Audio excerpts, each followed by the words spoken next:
Hi everyone. So for evening prayer today, I thought what I would do is I would share a poem that is from my childhood that has shaped my life. And when we were growing up, my sister and I used to have a lot in common. Not so much anymore, but we both liked tennis. We both liked swimming, athletics. We did a lot of things together. And similarly, when we chose poems, when we chose things, sometimes we would choose the same thing. So we had a lovely shop in Kwekwe that was called Kingston's. And we used to go there together to buy posters for our bedrooms and also artwork. And often we would want the same one. So we obviously had to compromise, and she would get one and I would get a slightly different one. So we both liked the poem Desperada, but she wanted that one for her room. So I had to find another one. And the poem I chose is the poem, they have the line at Wimbledon above the entrance where the players go in to play. And that wasn't the reason I chose it at the time, but I saw it now when I've been watching the tennis. Just before the players go in to the courts, you have that line from Rudyard Kipling's poem. So I thought I would share that today for the evening prayer.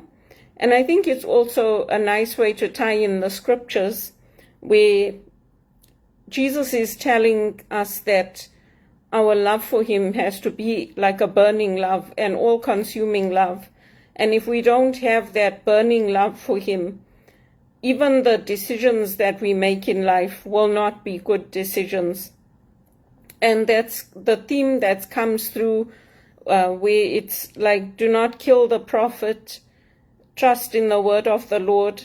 And then the psalm where we're asking for God's favor. And the final reading where he's telling the rich young man, sell everything you have and give it to the poor.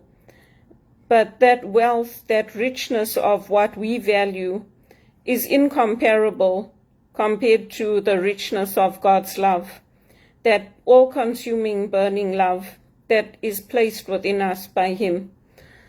So I'm going to read the poem that I had on my bedroom wall for many, many years in Kwekwe, in Zimbabwe. And it's by Rudyard Kipling. It's called If. If you can keep your head when all about you are losing theirs and blaming it on you. If you can trust yourself when all men doubt you, but make allowance for their doubting too. If you can wait and not be tired by waiting, or being lied about, don't deal in lies, or being hated, don't give way to hating, and yet don't look too good nor talk too wise. If you can dream and not make dreams your master, if you can think and not make thoughts your aim, if you can meet with triumph and disaster and treat those two impostors just the same, if you can bear to hear the truth you've spoken, twisted by knaves to make a trap for fools, or watch the things you gave your life to broken, and stoop and build 'em up with worn-out tools. If you can make one heap of all your winnings and risk it on one turn of pitch and toss, and lose and start again at your beginnings, and never breathe a word about your loss. If you can force your heart and nerve and sinew to serve your turn long after they are gone, and so hold on when there is nothing in you except the will, which says to them, hold on. If you can talk with crowds and keep your virtue, or walk with kings nor lose the common touch, if neither foes nor loving friends can hurt you, If all men count with you, but none too much, if you can fill the unforgiving minute with 60 seconds worth of distance run, yours is the earth and everything that's in it. And, which is more, you'll be a man, my son. So that's the poem that I had on my bedroom wall for many, many years. And I think when he's writing, you'll be a man, my son, I don't think it's like saying that I'll be a man. I think it's saying that you'll be able to think, you'll be able to have your heart in the right place, and you won't be succumb to the wind, so to speak. So that was the poem that I had on my wall, and I still like it. I still like it as a poem. I think it brings me peace. It brings me a sense of what life is about, always starting over, being the learner, trying new things, and keeping the will, because in our Catholic theology, it's the will that is important, the will to live, the will to try, the will to start again, the will to keep your commitments, the will to get a job and to make your work sacred, the will to learn. It's that will that is important, and I think that's what faith is about. And even being lied to, people telling the police I'm obsessed with them, I'm fixated with them, and it's nonsense. It's nonsense. You don't want me in your life, that's perfectly fine. Your family, but if you don't want me to be your family, that's not up to me. Does it hurt? Of course it would hurt any normal human being. But you know what? I just wish you well with whatever you want for your life. I hope the people you are choosing you bring you great joy. And that's the same thing I say to my managers when they let me go, when they tell me like there's no job for you. I say, you know what? I wish you well. I hope you find the right person that you are looking for, that can make you happy and that can meet your targets. And I move on and I try to do what I can. I start again. There's only so many times you can start again. That elastic band of life eventually wears out and you go back to the Lord.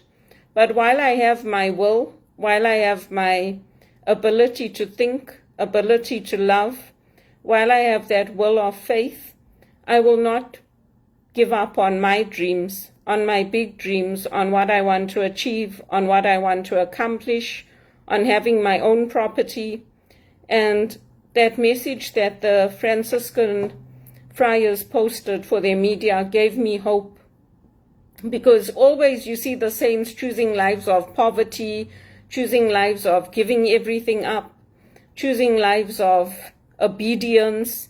And for me, that hope is there that I will not have to live a life of austerity, of poverty, because of St. Joan of the Cross, and because of the Marians, and that hope that I can take the gospel to places where the priests don't reach, that message of Christ, that message of mercy, and that I don't have to live in squalor and filth and dung on the floors and no internal plumbing and be pushed from one job to the other with no consideration for my future, no consideration for my pension, no consideration for my travel. Do people even think of me when they have family gatherings, when they don't invite me? It would be nice if they did. But if they don't, I'm not going to let it hurt me. Because my love for them is there, but my love for God is greater than my love for them. And I won't forgive the police for what they did to Elvis Presley. You can say forgive and forget, but only God can forgive that. That deliberate, intentional racism and discrimination that was done to him was done to me. It's deliberate, it's intentional, and it's a sin. Because when you have people like me, when you had somebody like him who was so good, who lifted your organizations up from being nothing, to being the best companies in the world, and then you treat me like dirt. Now I know why Elvis came back for me. And that's why I chose not to go into singing. Even if I could now, I wouldn't do it. Because how they treated Elvis on that stage is how they treated me in the call center. You kill the golden goose, and what do you get in return? Do you get anything out of it? You bastards. That spoilt my reputation, spoilt Elvis's reputation, spoilt the reputations of the banks. Are your lives happy now? Are you happier? You made a big joke out of everything, right? It all backfired. It all backfired on the police, and it always will, because love, God's love, will always win. Elvis had that will to live. He exercised, he kept healthy, he did what he could. Just like I'm doing everything I can. Despite everyone coming against me, I'm fighting for my life. And people say my mother says I started with her. I didn't start anything with her. I never start anything with anyone.